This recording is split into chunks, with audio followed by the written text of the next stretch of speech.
After owning it for over a year and using it every day, this is my honest review. So let me show you how to make coffee, how to froth milk, and I'm going to show you some of the cool features that this coffee maker has to offer.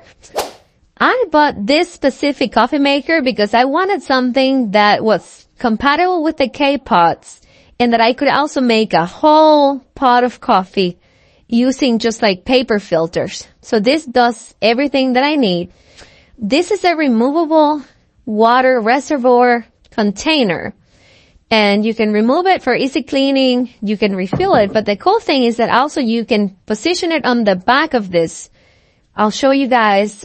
So it can be on the side or on the back of the coffee maker. So we're going to place it on the back. If you don't have a lot of horizontal space, working with one hand here. So we're going to start making a regular cup of coffee using one of the K-pots. So I'm going to remove the pot. I love this feature here. It has a little thing that comes out to place, so you can place your cup right here. Let's make us some coffee. This part here, lift to open. I love how everything feels really easy, but it feels sturdy. It doesn't feel like you're gonna break it.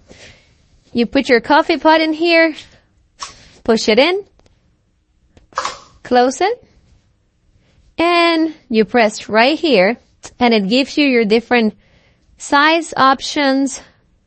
I usually just make 8 ounces on the classic setting, but you can change it here to 6 ounces, 8, 10, 12. Now, if you go to rich, you can make a richer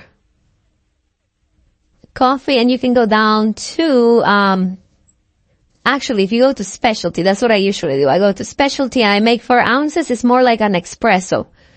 It's very little, so I use like an espresso cup, and we can make that.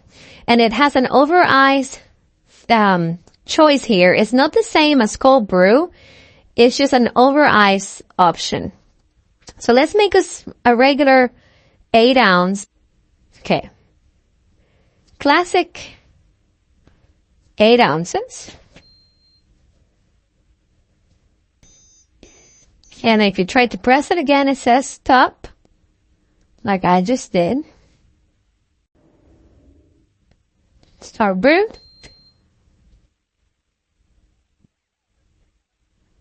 And there it goes.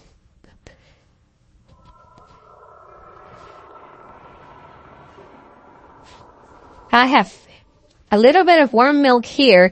We are going to use this. This is very nice because it tucks in. It's a built-in frother, and you can also remove the whole thing to clean it. So I'm going to show you. This comes like that. You can have it out like that, or you can tuck it in. And we are just going to make some froth here. Our coffee is almost ready. Alright, so we are going to froth this milk. We place the cup here, and we just press right here. You twist it and it comes out so you can clean it, because you don't want to leave that milk in there. Okay, so to make a large pot of coffee, we obviously need enough water on the reservoir to make a big pot. So the first thing I'm going to do, I'm going to tuck this back in, and we're going to move this forward and remove the K-cup adapter. And now we're going to place a paper filter right here. I buy the paper filters from Amazon. I love how they look. But we're going to place this in here, and we'll place our coffee, and we'll make a big pot of coffee here. This also comes with the scoop. I thought this was really neat, how the scoop is on the side over here, and you can use it, as you can see.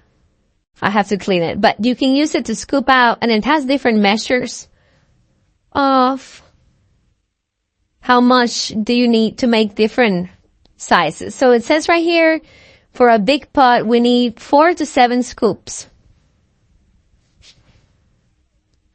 We close it.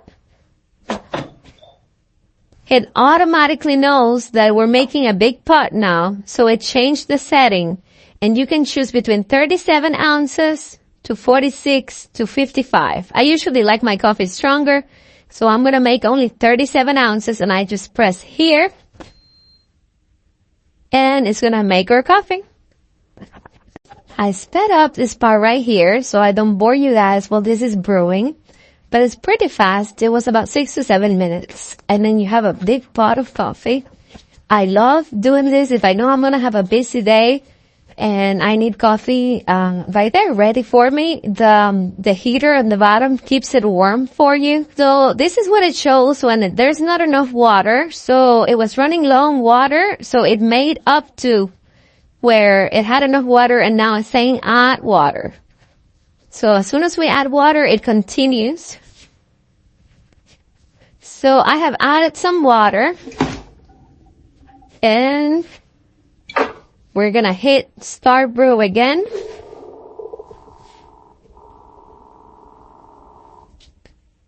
This right here also has a feature where if you move this little lever over to the side, see how it says open right here?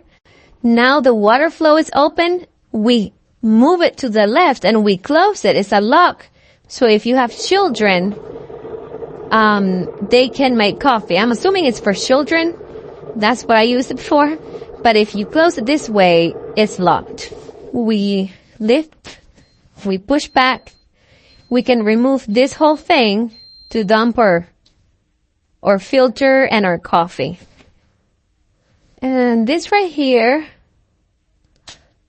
that's for water, for hot water. So if you turn this is coffee. So you're making coffee right here. And if you turn it this way, it's for hot water. So water temperature, it has a hot setting and a boil setting. So if you want to make oatmeal or you need really hot tea, you can change that setting to boil and hot. I never use that setting. I mostly just make coffee and sometimes do the froth. But I have had a lot of fun making froth, especially when I first got it. I was making froth every day. Now, not so much. Now, mainly I just use it for my coffee pots. So this also has a delay option where you can schedule. I never used this feature, but you can actually schedule a time so you can make your coffee tomorrow. I think I've used it once, to be honest with you. I would just rather make it myself. But if you want to set it up the night before, you can wake up to fresh coffee. As long as the water reservoir is full, you can schedule your coffee for the next morning. On an end note, I just highly recommend this coffee maker. It's one of my favorite Amazon products. I use it every day and I love it. I'm very proud of this purchase. I think it has a lot of cool features. I can make my really strong coffee, my cappuccinos, my froth. It has everything that I need. So I highly recommend it.